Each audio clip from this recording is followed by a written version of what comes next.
Hello everyone and welcome back to my YouTube channel and another racing preview. Caulfield on Saturday. There's some big fields, so it's going to be tough to tip some winners. But Balnarring on Monday was great. There was a couple of celebrities there, including Jamie Carr and Clayton Douglas, who were on the picnic rug next to us. I tipped 2 out of 6 winners. Not bad for a picnic meeting. And also, we saw another celebrity there, Darcy Jones. But let's have a look at how we did last week. Last week we did awesome. Shine won Never Again at $14 won. We had someone each way on that. But we returned 290 from 100, which gives us a profit on turnover of 190% and all-time 100.5. It's only been 2 weeks, but that's pretty good. Hopefully we can keep that rolling into this week. Let's get into the preview now. Race 1 is a 3-year-old filly's benchmark 70 over the 1400 metres, and number 1, Impecunious, is the $2.60 favourite. Sensationalisation is the next best at $6, but this is the one and only replay we're having a look at of Impecunious. Now, this was its run to a start ago at Caulfield. It was first up on this occasion, and they ran it hard, 1200 metres. It was a hard race. I was expecting it not to win because its best form was over the 1,000 metres before this, but it showed what it did, and the step up in distance will suit. Damien Oliver stays on, which is good. It was terrific on this occasion and is only going to get better off this run, and I think it's the best on the card, but with no confidence at all. Now, this replay was of Sensationalisation and Bella Tiara at Flemington 2 weeks ago. We'll talk about Sensationalisation. It raced on the speed, and it was a solid run. This horse is hard to beat, jumping from gate 1 and Michael Walker going on. Bella Tiara, on the other hand, ran well from the back, and I think it's a chance, but not as much as Sensationalisation, because it'll have to go back from the wide gate. But I'm with Impecunious. 16 units the win on it at $2.60. Sensationalisation and Bella Tiara, as I've said. Number 10, Night of Delight. I think it can run well here without surprising. It's been unlucky its past couple of runs, but Impecunious can hopefully kick off the day in style, and we can get a winner at Caulfield. Race 2 is a benchmark 64 over the 1400 metres, and the $6.50 favourite is Campese. There's some other horses at $7.50 and $8.50, about 6 of them. But the only replay we're going to look at is of Campese and Bianconi Magic. I'm with Campese on this occasion. It just sort of died on its run. Maybe the 40 metres didn't suit it. It had to make a long, wide, sustained run, and it ran home pretty strongly. It's a leading play here. It has a gate edge over its rivals. Jumpers from gate 4, and all its rivals jump from the outside stall. So I'm with Campese. Tragic should run well against this field. Just the gate's a little concern. Safiano will run well. It's been in better class races, while gate concerns. And I think Moeen's worth including, but Campese go 2 from 2. Race 3 is a benchmark 70 over the 2,400 metres, and the equal favourites are Laundy and Coin Collector at $4.80. And the first replay we're going to look at is of Coin Collector and Queen Guinevere. We'll talk about Coin Collector first. It sat on the speed and raced away. It wasn't really good company at beat, but it was okay for this. It's got its chance to win again, and for a benchmark 70, and I think it has a big chance. If it gets across from the gate, it has a big chance. Queen Guinevere, I think, is just an each-way hope on this effort. Definitely won't beat Coin Collector, in my opinion. Now, the next one is of Bud Fox and Mighty Oasis. They're both at about 40-1, but I'm actually tipping Bud Fox on top.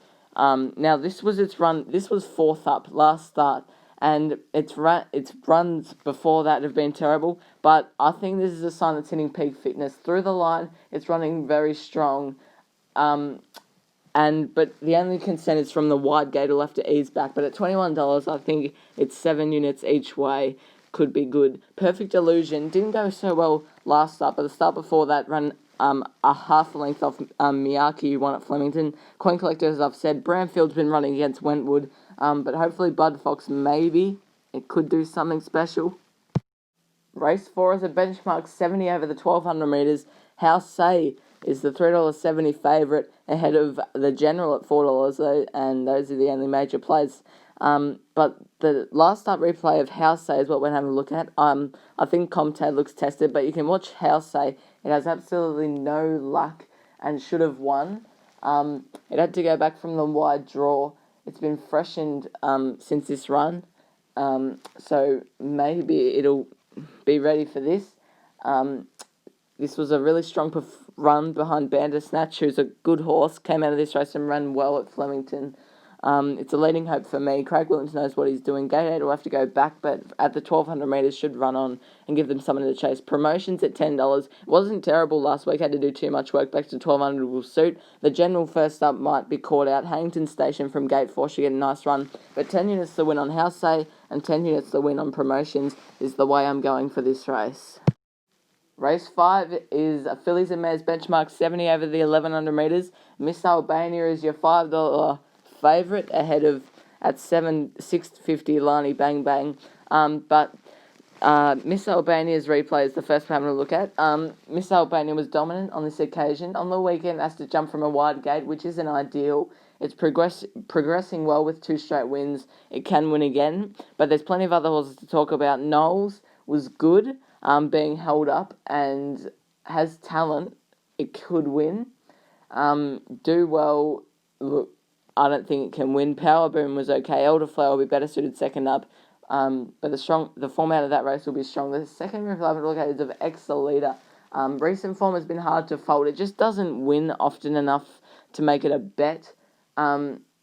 It was eased several times down the straight on this occasion and was just run down later, peaked on its run. The format of this race hasn't been too strong, but it's been... its run before that was really good behind Snap Dancer at Ballarat. I think it's a strong winning hope. 850 spoils. I think it could win, but not a bet. Miss Albania, as I've said, Foxy Lady's first up and is suited to this distance range. Knowles, I said that it's got some talent. But Exalita, Damien Oliver sticks with it, which means he thinks it's got some class. Race 6 is a 3-year-old benchmark 70 over the 1,100 metres, and Dickon Medal, the maiden winner, is the $4.20 favourite, ahead of at $6 Zion.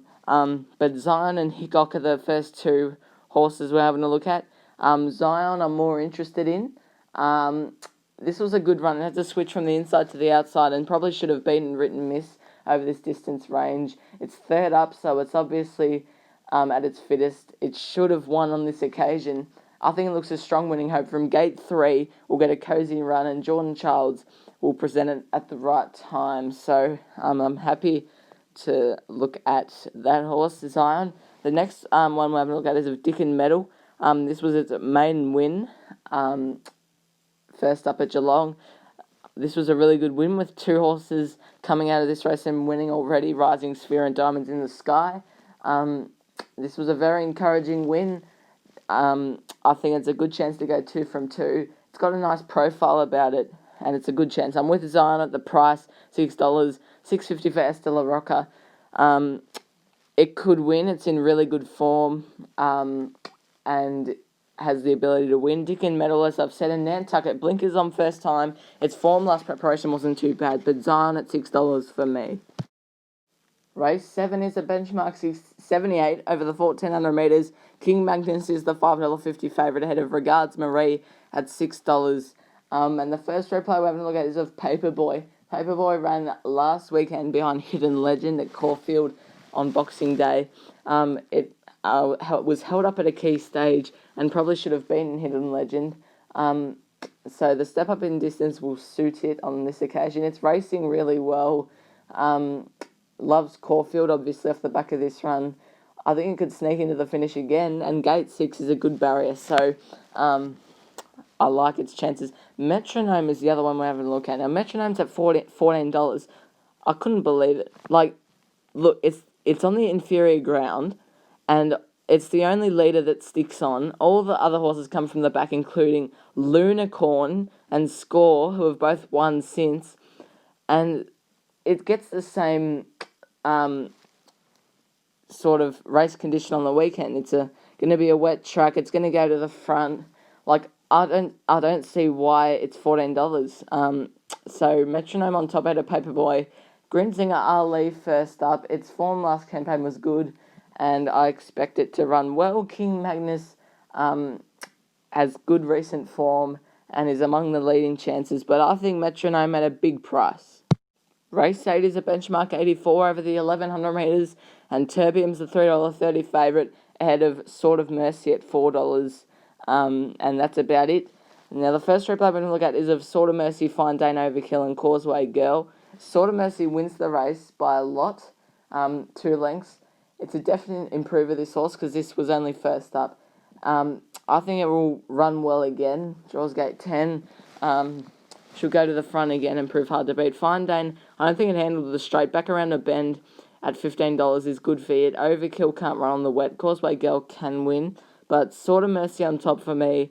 10 units the win. Fine Dane, 10 units the win also. It's been rock solid his past couple of starts. Parione comes out a strong form race and is among the chances. Terbium's the favourite. Will go close again. But Sword of Mercy, I'm not confident, but hopefully that and Fine Dane could do something. Race 9 is a benchmark 84 over the 1600 metres. The favourite's not on this page. Thinking Flies at $5.50. Aussie Nuggets the favourite at $5. The first replay I'm going to look at is of Walking Flying. Now this, I think it's in peak fitness off this run. This run was third up, and it ran really well when it was a non-speed race. It ran on from the back very strongly. It's capable of doing better than this run, considering it's hitting peak fitness now. From gate 10, might just have to go back and run on again. But it's a class horse and could actually win the race. Now, it's a short field, this one, but there's 5 horses to come out of it. It was a slowly run race, but it suited the back markers. Think and Fly. It suited that. Heavenly Emperor was 3-1, no cover, so forgive that. Saffin and Black Sail were a tad disappointing. Aussie Nuggets, the one I've got on top. I think this run was second up. Third up, it's 3 starts for 2 wins, so it obviously does well third up. Gate 7 is an ideal gate. Mickey D is a good rider, and I think at $5 it's good. That and Walking Flying are the 2 main chances for me. Heavenly Emperor, if it gets cover, it'll definitely go close. Jamie Carr goes on. Think and Fly will come from the back with a good run. But 10 units to win Aussie Nugget, 10 units to win Walking Flying. Hopefully we finish the day on a high and a profit.